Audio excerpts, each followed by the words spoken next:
Hello and welcome to episode 2 of the BroncCast, the official Cal Poly Pomona Athletics podcast. I'm your host, Tyler Loby, the Assistant Athletics Director for Communications at CPP. This week's podcast features members of the CPP volleyball team. I sit down with head coach Traci Dahl, junior setter Kira Zimmerman, and sophomore middle blocker Kaitlan Tucker to talk about their experience with competing in the toughest conference in the nation, what led each of them to Cal Poly Pomona, how they are keeping connected as a team during the pandemic, and ending it with some more rapid-fire questions. Let's get right to it. Episode 2 of the BroncCast. Enjoy.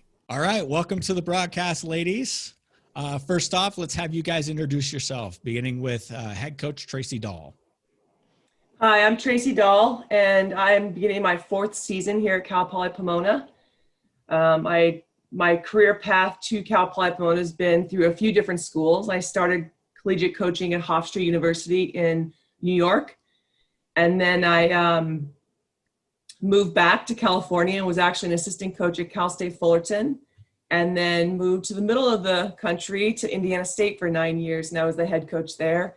And after that, I became the associate head coach at Cal Poly Pomona and now the head coach. So hi everyone, I'm Kira. I'm a junior setter here at Cal Poly, and I'm a psychology major, and then for the future I want to get my master's degree in speech language pathology and then be a speech language pathologist. So Wonderful. Hi, I'm Kaitlan Tucker. I'm a sophomore middle blocker from Bakersfield, California. I'm a biology major here, and I plan to go to PA school after this and hopefully be a PA one day. Okay, this first question is going to go towards Traci and Kira. You guys had a wonderful season in 2018. You went 24-6, finished second in the CCAA, went to the NCAA tournament for the first time in 10 years. And then in 2019, you basically lose every starter that you have, and you finished with an 8-16 record last year. You had some incredible talent up and down the roster, but you also compete in one of the toughest conferences in the nation. How much of that last year had to do with maybe a little bit of inexperience, or was it something else? I think last year was based a lot on some inexperience. I mean, we welcomed 10 new players, and that's quite a lot on a volleyball team when we have 17 total, so we had more newcomers than we did returners. And Kira was the lone kind of starter in that group, at least the consistent one that was playing. She was our setter, and so she was basically setting all seniors, which is nice to come in as a freshman and be able to kind of be welcomed with such an experienced group. But knowing that, we knew that coming in 2019 that we were going to be welcoming a lot of freshmen that were going to be playing because the talent level was so good. So I do think a lot of that is inexperience and youth. And we went through the season and had some highs and some lows, and we ended on a really good note, which I was proud of. And going into the spring, pre-COVID, I really saw a big difference in the team in general. It was almost like they had the experience under their belt. They made it clear they did not want to go through that again, and they were willing to do whatever it takes to be better. Yeah, I definitely agree with everything Coach Traci said and about the inexperience with all of that. It just goes back to our really tough conference, and you have to be ready on your A game almost every game you play. You can't, even if they're lower in the conference or something like that, like every game is a battle. And I think that was just kind of something new that maybe some of the girls that weren't used to. But I definitely agree. We had like our highs and lows, like the great win against UCSD, sweeping them at UCSD. That was so much fun. And then we definitely finished like on the rise, on the up. Like it was great beating Chico State. And I feel like we just started to come more cohesive together as a team. Now, Kaitlan, you came in last year as a freshman. Explain your experience as a freshman coming into a new team. It was pretty much a brand new team. The team had lost all of the seniors and a lot of returners, and so it was pretty much a new team. Kind of explain your experiences with with coming on to as a member of the Broncos, and how different is it compared to high school and in club volleyball? Yeah, for sure. So last year was my first season as a freshman. And you could just tell like within our group that we just didn't know each other well. But like Coach Traci said, like going into the spring, it was night and day. We had built those bonds. We had been with each other. We'd gone through things. So yeah, I would agree with what they said about the inexperience, not even just coming into college, but just like with each other. There is a very big difference between club and high school versus college volleyball, the level of play, and just what's expected of you going into every game. Like Kira mentioned, we have a really tough conference every night that you go out there, no matter where someone's ranked, you're going to expect a dogfight. So I think that was something new for me.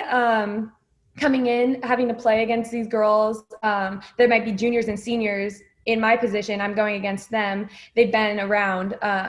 So I feel like that was something very different for me from high school. Toughest conference in the nation by far. Coming out, the national champion came out of the CCA last year. Cal State San Bernardino. You played them twice. You got swept by them twice.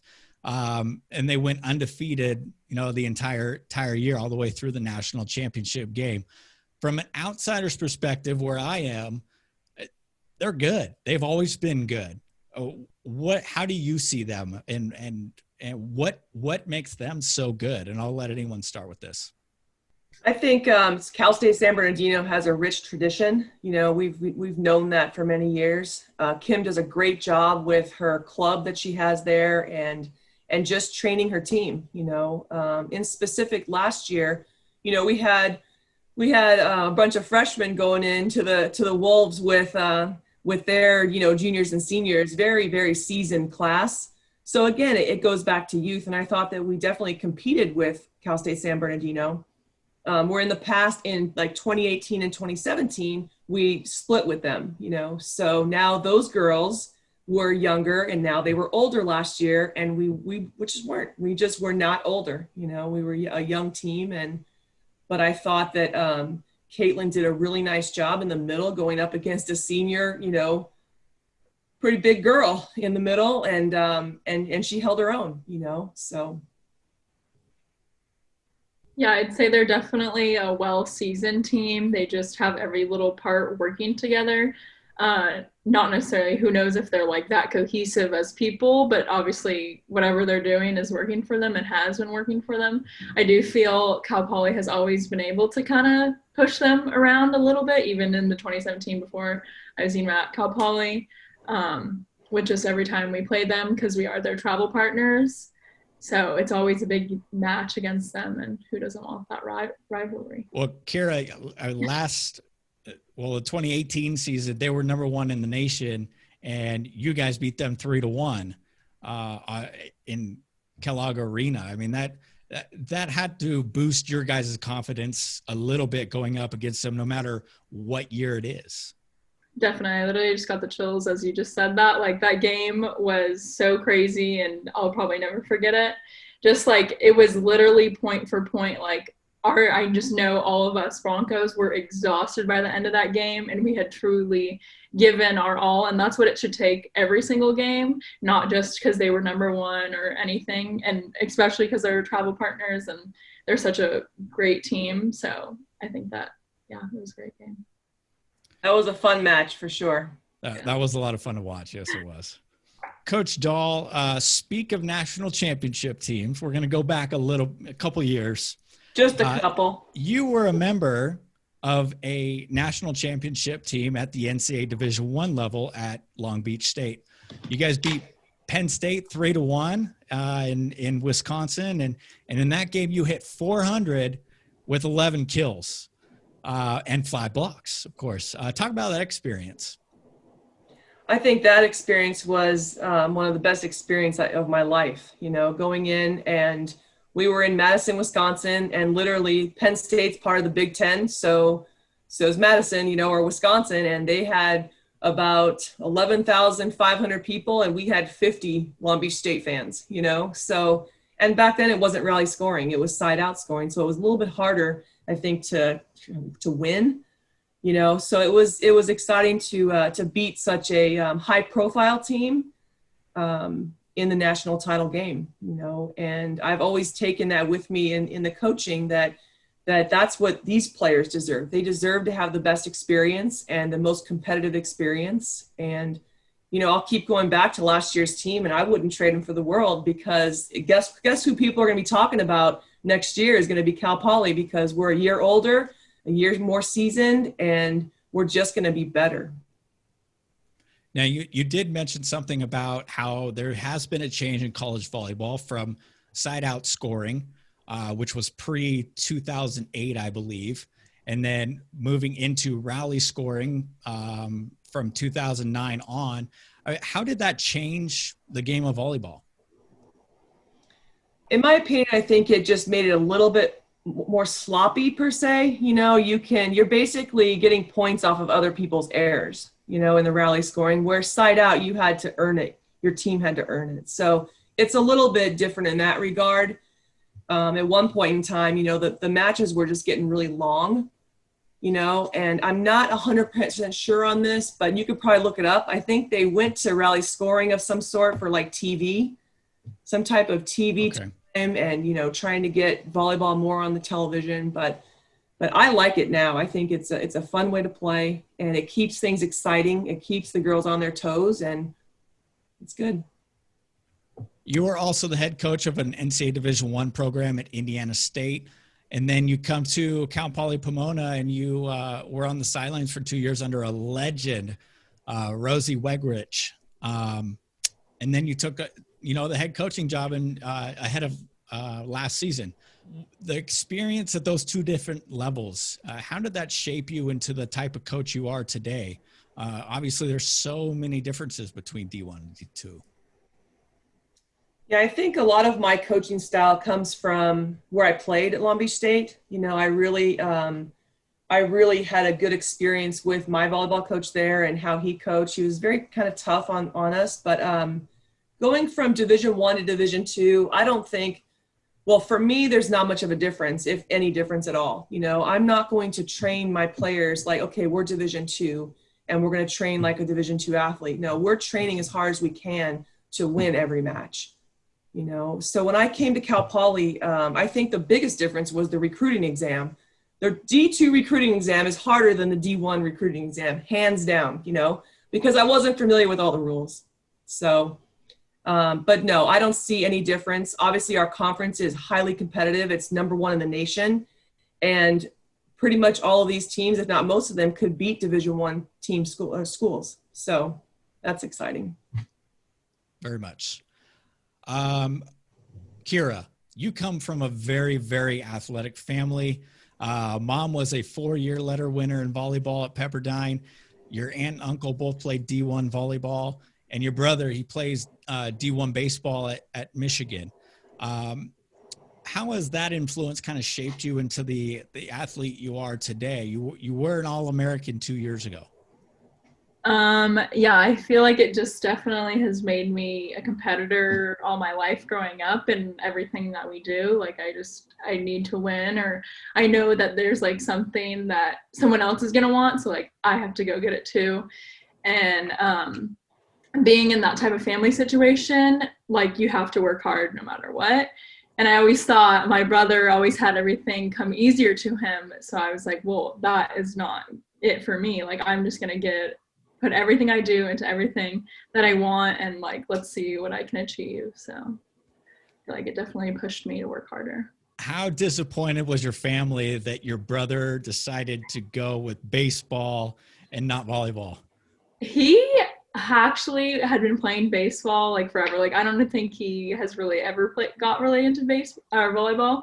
He even says like when he's setting, and like my mom was a setter and I'm a setter, obviously he's like, it just hurts too much. And we're like, no, you're doing it wrong. And Kaitlan, you come from an athletic family yourself. Your dad played D1 basketball.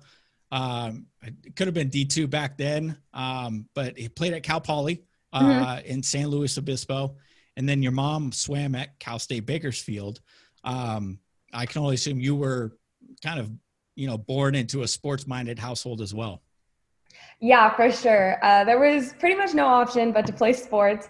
But I loved it. I love the competitive side of it. I love being on a team. I actually was kind of thrown into basketball for a while, and it just was not my thing. And then a friend of mine got me into volleyball, and I was like, I'll play volleyball. If I have to play sport, I'll play volleyball. I just liked it. I thought it was way more fun. And I'm forever thankful that I chose to play volleyball. Going back to kind of along the lines of side out scoring and rally scoring and just the way the sport of volleyball is played.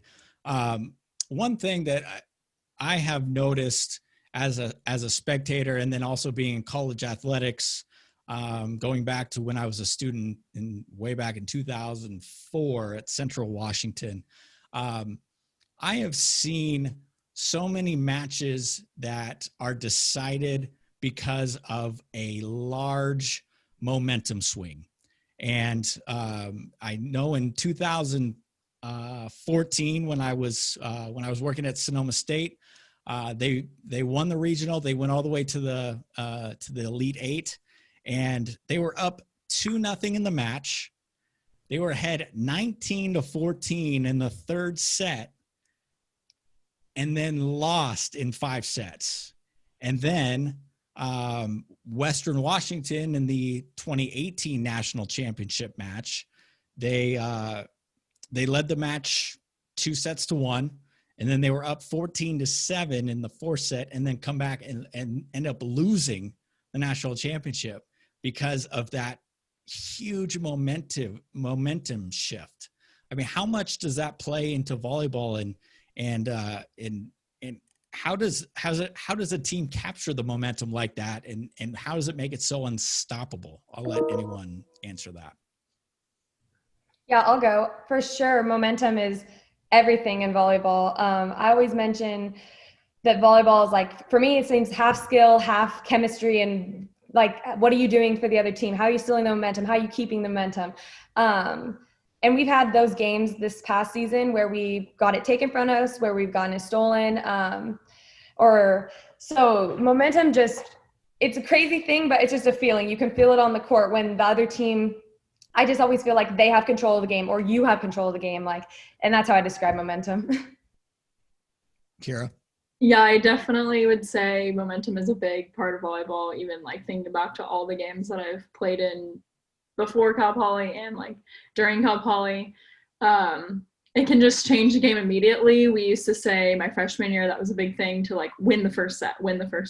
And yes, that can happen, but obviously you just gave prime examples where it can just be switched up, and winning the first set isn't everything, but usually if you do, you can just keep that momentum, oh, we only have 2 more type of thing, where if you're down, it is kind of harder to come back. But I think you just have to finish. You just have to be your mind has to be just on the end goal. And so I didn't know what Western Washington actually that happened to them in the finals, because I thought they would have won, but yeah. I was sitting courtside because it was in Pittsburgh, and I was there with our men's soccer team, and the SID I was sitting next to at the time from Western Washington, he was getting ready to do his national champions graphic, and I think he jinxed it. I think that's what happened. It was just all jinx. It's the SID who jinxes it. So no, just kidding. But yeah, they had it in their grasp, and they didn't quite finish it out.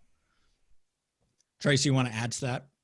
Yeah, I think momentum clearly exists. One of the things that we talk about is first to 5, first to 10, first to 15, and however we get there, let's just get there. But we've had it go our way, and we've had it, like Kaitlan said, taken away from us, being down 0-3 and then coming back with a vengeance and winning in 5. And I think, that 5th set, it's up for grabs, and one match that comes to mind is Monterey Bay, where it was 2-2 going into the 5th, and we just annihilated them in the 5th set. I think it was 15-4, and so that's the type of momentum drive, that I want to see with the team, especially in a fifth set.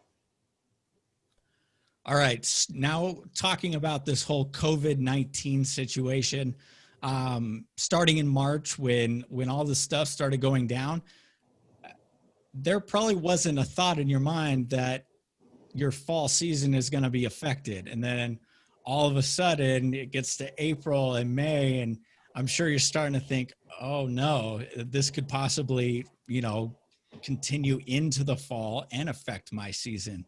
And then of course in May, we were one of the first conferences in the nation to postpone sports in the fall. Take me back through all of your emotions, from March when everything started going down to, next couple of months when you start realizing, hey, this could affect my season. I'll start with you, Traci. Yeah, I remember vividly our last team meeting, in March, and I would have never thought that at that meeting I was not going to see them until possibly January, so it wasn't as real back then. It was just, hey, we're going to take a little break. Possibly you guys are going to go home and we got to figure this out. And that turned into, the talk of volleyball not happening in the fall. And that was probably one of the biggest kind of heartbreaks, to tell the team that, listen, we're not going to have a season and we've got to prepare for the spring. It gives us an opportunity to work on different things that maybe we don't work on enough because we're always so focused on being on the court and doing the physical things. But it was definitely hard to take and to tell the team, that our season will be postponed and we'll possibly be seeing each other again in January. Kira. Yeah, it was I definitely didn't know what was going on in the beginning. I still have stuff in the DMG and I'm like, why did I not grab it? Wow, I really thought we were just going on a long spring break. Are you kidding? In the team room? Come on. And then I feel like when we found out that season was canceled, I think I just kind of put it on the back burner and try not to think about it. And people be like, oh my gosh, I'm so sorry. How are you feeling? And I just try not to think about it for a long time. And then it was actually pretty recently, I sat down and I was like, wow, we're not going to have a season. And there's so many goals for so many people in our conference and just so many volleyball players everywhere that wow, are we really not going to be able to achieve what we set out to do years and years ago? So it kind of just recently hit me actually. So yeah. And it was hard, Tyler, because we just passed, 2 weeks ago, we would have been having a home tournament. We had all the teams set, ready. They had their hotel rooms, everything ready to come to Cal Poly. And this past weekend, Labor Day, we would have had a tournament as well. So that's the type of stuff that, that hits you when we should be playing and we're not. So Traci, what have you done to keep your team together, even though we can't be together right now? You have 4 brand newcomers to the team.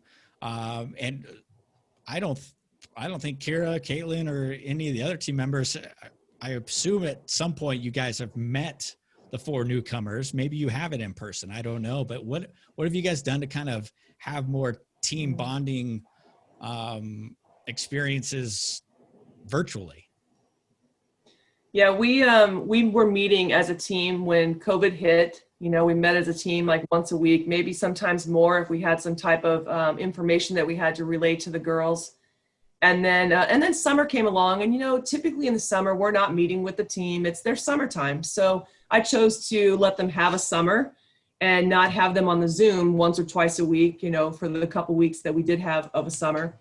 And now we just picked it back up with our Zoom meetings once a week. And now we'll start doing small group sessions. We've got some team bonding activities scheduled or planned for them. And it is hard to do it virtually, but the more we do it, the more we meet, the easier it becomes, And speaking of meeting the newcomers, I have yet to meet Faith Buford in person because, she committed virtually with her family on Zoom, and that's something she's probably never going to forget. But absolutely, none of us are going to forget this. Yeah, it's just a different time that we're living in right now. But we're making the best of it, and we're really hopeful for a spring season. Kira's done a really nice job, and the captains of just providing different resources for the girls to go play.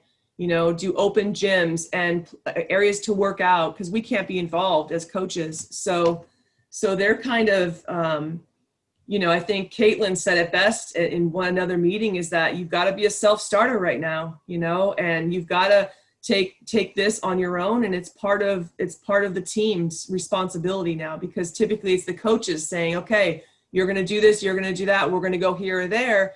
Well, now the future's literally in their hands. Kaitlan, you came in new last year. Could you imagine having to do all this last year and virtually? I mean, that's got to be something crazy to think about. No, for sure. I've definitely thought about it. I feel bad this is how they're starting their experience, but I do know that we have great resources, a great staff, a great team. I've been trying to reach out to them. I know so many of the other girls on our team reach out to them just to make them feel welcomed and feel like they have a place to go if they have questions. Like, I literally can't imagine what I would do without being able to ask somebody, like, how do you use like Bronco Direct? How do I sign up for classes? Like crazy, like just random stuff like that. So being a freshman last year, getting my freshman year even cut short, I feel like I'm almost still a freshman. So I definitely relate to them. And yeah, we're just trying to all be there for each other, and especially our newcomers. We're starting, we just need different layers. I would call them like layers of leadership per se.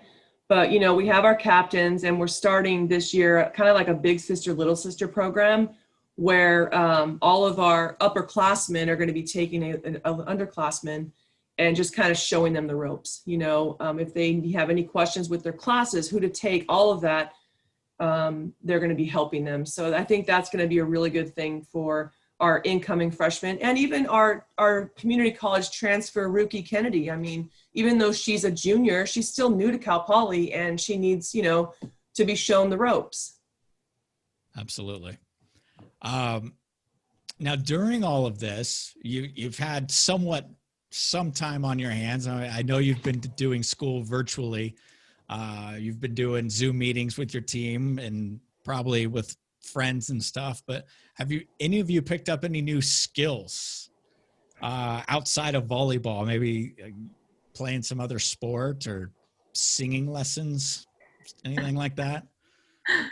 I'll go. Well, I've been playing some more beach volleyball, but obviously like that's kind of similar, and like sand volleyball. But I've gotten into yoga. Like, I liked it before, but then now I've been able to do it like almost every day. And before I couldn't touch my toes, and now I can touch my toes. Hey-o. Yeah, for me, I don't like to be bored. I like to be very busy. And at first it was kind of nice when we first got back. I was like, whoa, what's going on? Everything was super slowed down. It was kind of nice for a second, but then immediately I was like, okay, no, this is not working for me. I need to do something. So I'm very into crafts. I like doing anything where I can be creative, and tried a little bit of baking and cooking stuff. So that's been fun. What are you baking? Well, like sugar cookies? Yeah, nothing. My favorite. More like I was making like chocolate covered strawberries and like caramel apples, which is not nothing crazy, but it was harder than I thought.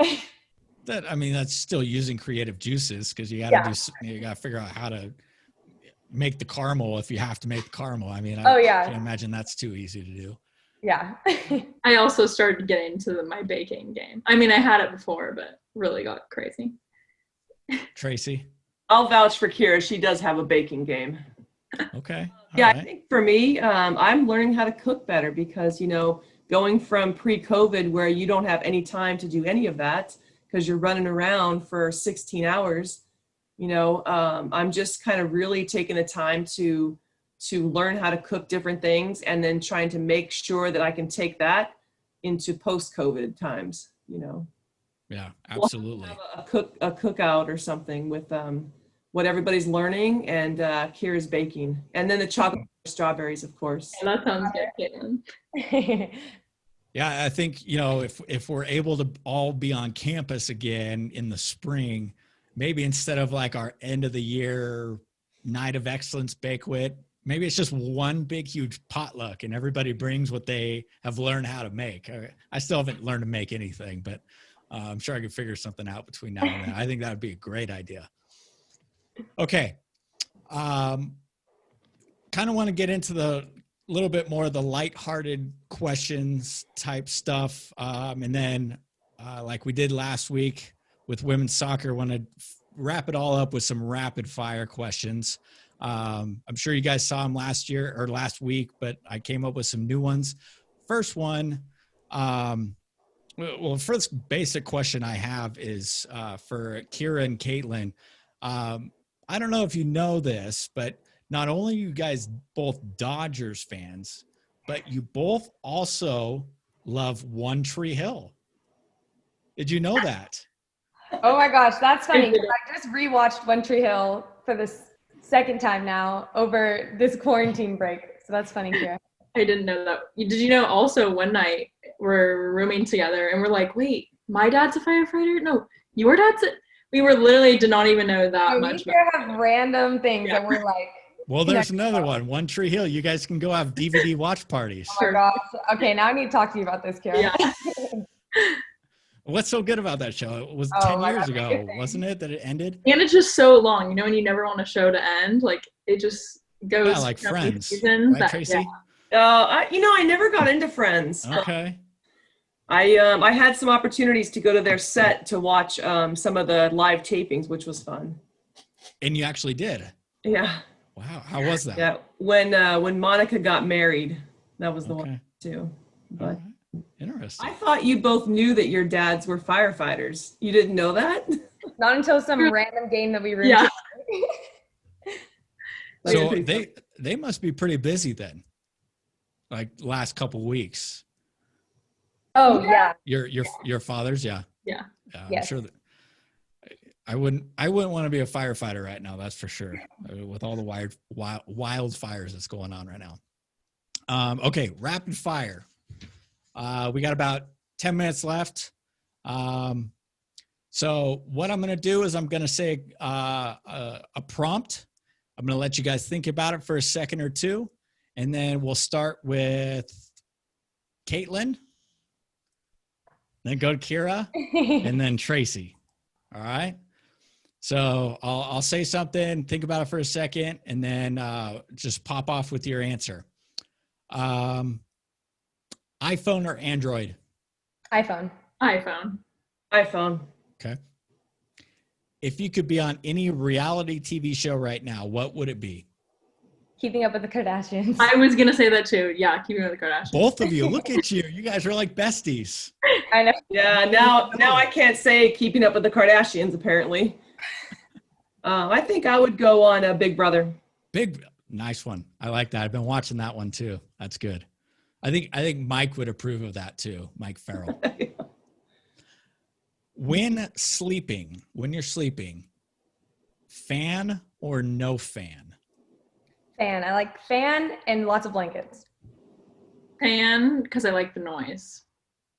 Same, fan. Okay. Favorite holiday? Christmas. I was going to say that. Christmas. Twins. Let's be together. There's a theme going on here. Christmas for me too. Okay. Would you rather be without elbows or without knees? Elbows. Without elbows. Elbows for sure. Elbows for sure. Okay. That's an interesting question, Tyler. When I came up with this question, I'm like, I'm asking a bunch of volleyball players. No elbows. Yeah, no elbows. Arms. That's what they want. So then how would you jump without knees? So I don't know. Yeah. So I knew that was kind of a dumb question, but that's a question. Do you wear socks with sandals? No. No. I will admit that I'm from the state of Washington, and that tend to happens up here. And when I moved down to California, I realized that's a no-no down here. That's terrible.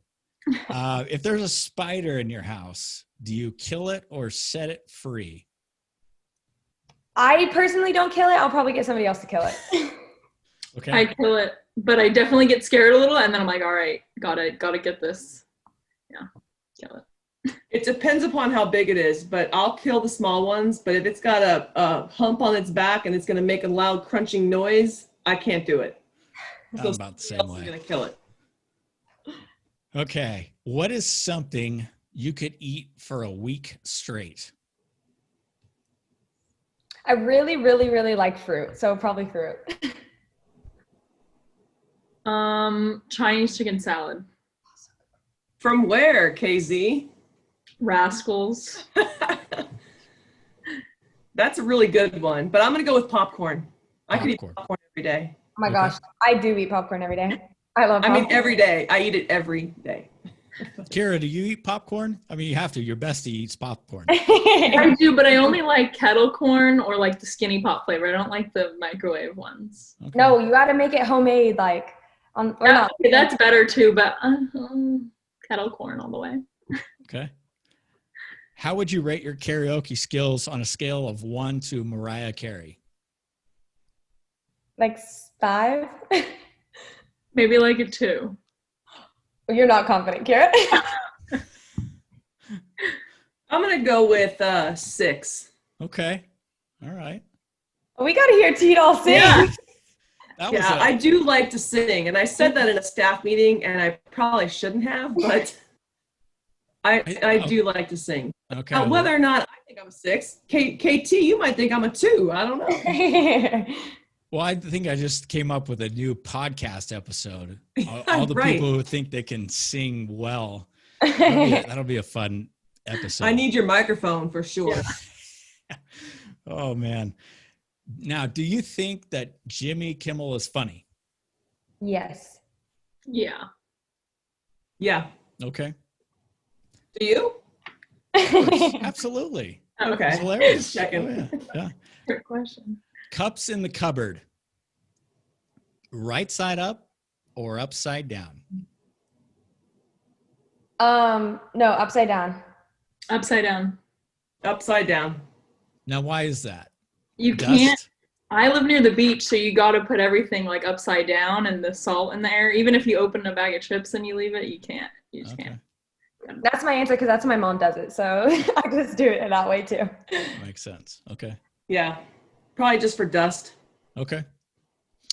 Do you like morning or night? I like the morning. Both. Okay. I think I used to like the night, but now I enjoy my mornings better. Okay. I'll say I'll enjoy mornings, but only if there's coffee. Yeah. Then if Fair there's no enough. coffee, then it's not a good morning.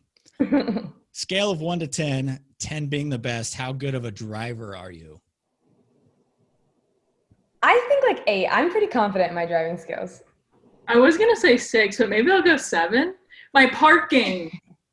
There you go. Yeah. Okay. Parking no good, KZ?